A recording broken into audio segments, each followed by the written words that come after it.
So guys clash at the castle হয়ে গেছে। আর clash at the ক্যাসেলে বলা চলে এমন একটা ফিল এসছে, এমন একটা হাইপ বিল্ড করেছে, এটাকে নিয়ে প্রচুর ফ্যান্সরা কথা বলছে। আর ডেফিনেটলি বলা চলে যে হ্যাঁ একটা রিপোর্ট এসেছিল, সেটার উপর বেস করে বলা চলে প্রচুর ফ্যান্সের ডিপেন্ডেন্ট এক্সপেকটেশন আসছে। আজ কারেন্টলি বলা চলে যে একটা বড় ডিবেট চলছে যে গাইস সামার স্ল্যামে কোডি রোডসের টাইটেল ডিফেন্ড কার এগেনস্ট হবে। দেখো আমরা একদিক দিয়ে তো ভাই অ্যাঙ্গেল দেখছিলাম যে হ্যাঁ ডব্লিউ অলরেডি যেরকমভাবে দেখাচ্ছিল ভাই রেন্ডি অর্টন কোডি রোডসের ফেস টু ফেস ইভেন্ট ক্ল্যাশের দিকে আসলো, আমরা দেখলাম যে হ্যাঁ রেন্ডি অর্টন সেভ তো করতে আসলো, কিন্তু তার নজর এখনো ভাই টাইটেলের ওপরই রয়েছে। তাহলে কি সামার স্ল্যামে সত্যি হতে চলেছে রেন্ডি অর্টন আর কোডি রোডসের স্টোরি লাইন? এবার দেখো যদি আমরা প্রথমে ভাবি যে হ্যাঁ তাহলে সত্যি সামার স্ল্যামে রেন্ডি অর্টন আর কোডি রোডসের স্টোরি লাইনে এগোবে, আর সেক্ষেত্রে ডব্লিউ হয়তো এরকমভাবেই প্ল্যানে চলবে যে হ্যাঁ যেরকমভাবে ব্লাড লাইনের যে ওয়ার্ডটা মানে ডব্লিউ দেখালো যে হ্যাঁ হলো তো কোডি রোডসের উপর টার্গেট করলো, তো ওদিক দিয়ে সেভ করতে Kevin Weil's and Randy Orton আসলো, তাহলে হয়তো মানি ইন দ্য ব্যাংকে হয়তো বিল্ড হয়ে গেল একটা 6 ম্যান ট্যাগ টিম ম্যাচ। আর সেখানে আমরা দেখলাম যে হ্যাঁ Cody Rhodes Randy Orton Kevin Owens হেরেই গেল সত্যি সত্যি। আর এই হেরে যাওয়ার পরে না প্রত্যেকে একটুখানি ফার্স্ট্রেটেড হয়ে যাবে। হ্যাঁ একদিক দিয়ে কেভিন ওয়েন্স হয়তো একটুখানি ফার্স্ট্রেটেড হয়ে যাবে যে ভাই ব্লাড লাইনের সাথে আমরা কি মাঝে মধ্যে শত্রুর সাথে চলে আসি, মানে সবসময় তাই হয়। ওদিকে স্যামি জেনের সাথে ছিলাম তো তখনও ঢুকে যায়, এদিকেও ঢুকে যায়, ওদিকেও ঢুকে যায় মাল, এরা আমাদেরকে পুরো পাগল করে ছেড়ে দিচ্ছে এরকম ব্যাপার। তো কেভিন ওয়েন্স সাইড দিয়ে বেরিয়ে যাবে আর রেন্ডি অর্টন ওই মুহূর্তে টার্ন করবে, কারণ ডেফিনেটলি এখানে বুঝতেই পারছে সোলো সিকোয়া অ্যান্ড তার ব্লাড লাইন মানে ওই দুজন যাই হোক তো তাদেরকে তো ভিক্টরি পেতে হবে। তো সেক্ষেত্রে আমরা হয়তো এরকম দেখবো যে হ্যাঁ রেন্ডি অর্টন তো সত্যি টার্ন করলো কোডি রোডসের উপর, সেখান দিয়ে কোডি রোডস আর রেন্ডি অর্টনের স্টোরি লাইন স্টার্ট হলো। দেখো এটা একটা অ্যাঙ্গেল হতে পারে, কিন্তু তাহলে তোমরা বলবে তাহলে ব্লাড লাইনের নেক্সট চ্যাপ্টার কিরকম ভাবে বিল্ড হবে। তো সেখানে দেখো অবভিয়াসলি সেক্ষেত্রে যদি রেন্ডি অর্টন কোডি রোডসের স্টোরি লাইন যদি ওদিক দিয়ে চলে যায়, তাহলে এখানে মেজর চান্সেস থাকবে যে আমরা দেখবো যে জিমি উসোর রিটার্ন তারপরে হবে। দেখো জিমি উসোর রিটার্ন না ডব্লিউডব্লিউ কোনো পিএলিতে নাও করাতে পারে, হ্যাঁ এটা হতে পারে যে ডব্লিউডব্লিউ হয়তো মানি ইন দ্য ব্যাংকে করালো, কিন্তু আমার মনে হচ্ছে তাহলে যদি মানি ইন দ্য ব্যাংকে করে তাহলে হয়তো এমন একটা অ্যাঙ্গেল দিয়ে হবে যেটা হতে পারে যে হ্যাঁ হয়তো তার চক্করে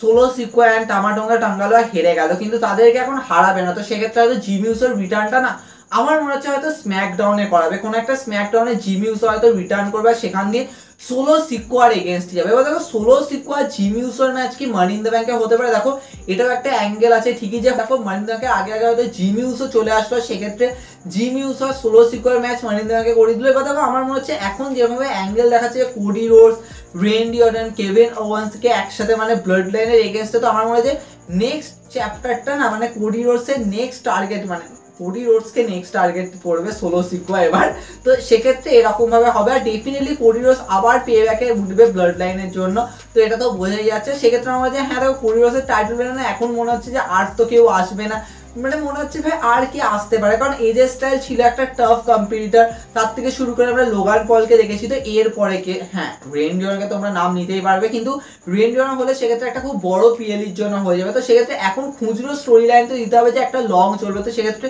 সোলো সিকোয়েন্স আর ব্লাড লাইন তো সেরকম ভাবে পুরো চলবে এগোবে, তো সেক্ষেত্রে একটা ক্লাসিক হতে পারে। কিন্তু আমার স্টিল যেন মনে হচ্ছে ডব্লিউডব্লিউ হয়তো যদি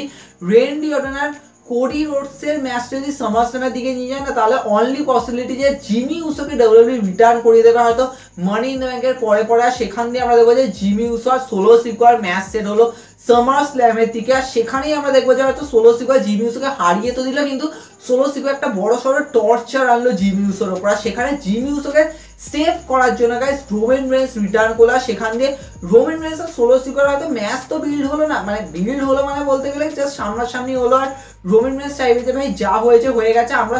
সেট আপ করবো, মানে আমরা এটাকে মানে সমস্ত কিছুকে মানে প্রপার ভাবে এক্সিকিউট করবো, আমরা চেক করবো, আমরা প্রত্যেককে একসাথে মানে জড়ো করবো, কিন্তু ওদিক দিয়ে সোলো সিকোয়ার রাজি হবে না, তো এদিক দিয়ে পুরো অ্যাঙ্গেল চলবে, রোমান রেন্স ওদিকে জেউসকে আবার ধরে আনবে, তো পুরো স্টোরি লাইন ওই দিক দিয়ে বিল্ড হবে যে ব্লাড লাইন রিউনাইট হওয়া। কিন্তু ওদিকে আমরা দেখবো যে রোমান রেন্স একদিকে চলে যাবে ব্লাড লাইন প্রিপেয়ার করতে, ওদিকে সোলো সিকোয়ার নিজেকে তৈরি করছে, তো সেখান দিয়ে একটা ওয়ার স্টার্ট হবে, তো সেটা একটা অ্যাঙ্গেল হতে পারে। কিন্তু যদি আমরা ধরে নিই যে না এটা হলো না, আর সত্যি যেটা রিপোর্ট আসছে তাহলে সেটার উপরই অ্যাঙ্গেল হচ্ছে, আর এটা আমাদের মানতে হবে যে একদিকে তো ভাই আমরা রেন্ডি অর্টন আর রোমান রেন্সের ম্যাচ পাচ্ছি না, এখন আমরা রেন্ডি অর্টন আর কোডি রোডসের ম্যাচ পাচ্ছি না, কারণ রেন্ডি অর্টন কোডি রোডসের ম্যাচটা তাহলে কোন অ্যাঙ্গেলে যাবে? তাহলে কি সত্যি এরকম হবে যে যদি সত্যি সত্যি দেখো 6 ম্যান ট্যাগ টিম ম্যাচটা হয় মানি ইন দ্য ব্যাংকে, তাহলে কি এরকম ভাবে অ্যাঙ্গেলে এগোবে যে তারপরে আমরা দেখবো যে সোলো সিকোয়ার টার্গেট করবে কোডি রোডসকে, আর সেখান দিয়ে সামার স্ল্যামের জন্য ম্যাচ সেট হয়ে যাবে সোলো সিকোয়ার কোডি রোডসের, কারণ ডেফিনেটলি এই মুহূর্তে না সোলো সিকোয়ার একটা মেজর বুকিং এ দেবে, তো সেক্ষেত্রে সোলো সিকোয়ার এটা খুবই দরকার যে সামার স্ল্যামে এই ম্যাচটা পাওয়া, যে কোডি রোডসের এগেনস্টটা, সেটা হয়তো এটা ক্লাসিক ওয়েতে ডাব্লিউডাব্লিউই হয়তো মেইন ইভেন্ট বুক করবে, নো ডাউট ভাই মেইন ইভেন্ট বুক করবে। এবার দেখো এখানে একটা টুইস্ট আছে যে ডাব্লিউডাব্লিউই কেন সোলো সিকোয়ার কোডি রোডসের ম্যাচ সামার স্ল্যামে বুক করবে, তার অনলি থিং এটাই যে গাইস ডাব্লিউডাব্লিউই রোমান রেন্সের রিটার্নকে প্ল্যান করতে চায়, কারণ ডাব্লিউডাব্লিউই একটা রোমান রেন্সের স্পট তো দেবে না যে কোন মুহূর্তে রোমান রেন্স রিটার্ন করবে, আর সেটা অ্যাঙ্গেল হবে। আর এক্ষেত্রে আমার মনে হয় যে হ্যাঁ এটারই কারণ হবে যার জন্য রোমান রেন্সের রিটার্নটাকে ওই জায়গাতেই করবে যে ভাই সোলো সিকোয়ার কোডি রোডসের ম্যাচের এন্ডিং। এবার দেখো এটা ঠিক যে যদি রোমান রেন্সের রিটার্ন তার আগে হয়েছে, এবার দেখো এখানেও আবার দুটো কোয়েশ্চেন আছে যে রোমান রেন্স যদি রিটার্ন করে তাহলে কি ফেসে যাবে নাকি হিলে যাবে। যদি রোমান রেন্স হিলে রিটার্ন করে তাহলে হয়তো রোমান রেন্স সাথে হিল ক্যারেক্টারে হয়তো সামার স্ল্যামে ম্যাচ পেলো, সেক্ষেত্রে আমি সোলো সিকোয়া তো বলবো না, তো সেক্ষেত্রে হয়তো রেন্ডি অর্টনের এগেনস্টে হতে পারে, যে ডাব্লিউডাব্লিউই যেহেতু দেখাচ্ছে ভাই রেন্ডি অর্টনের ব্লাড লাইনের স্টোরি লাইন চলছে, তো সেক্ষেত্রে Randy অর্টনের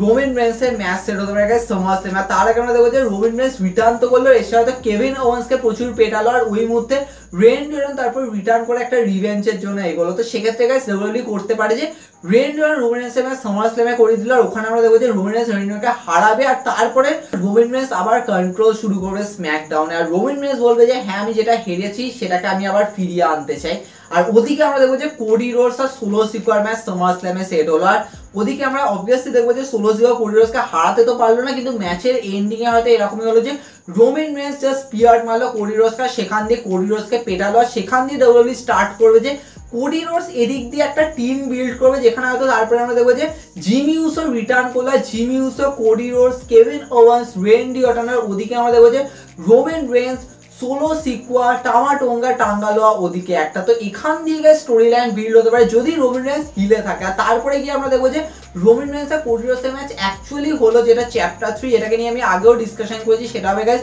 next year royal rumble, কারণ ডাব্লিউডাব্লিউই নেক্সট ইয়ারের দিকে প্রিপেয়ার করবে, আর সেখান দিয়ে কোডি রোডস আর রকের ম্যাচ রাসেলমেনিয়া 41 এ যাবে। দেখো এটা একটা অ্যাঙ্গেল হতে পারে, কিন্তু ডাব্লিউডাব্লিউই যদি অন্যভাবে প্ল্যান করে তাহলে গাইস সেটাও হতে পারে যে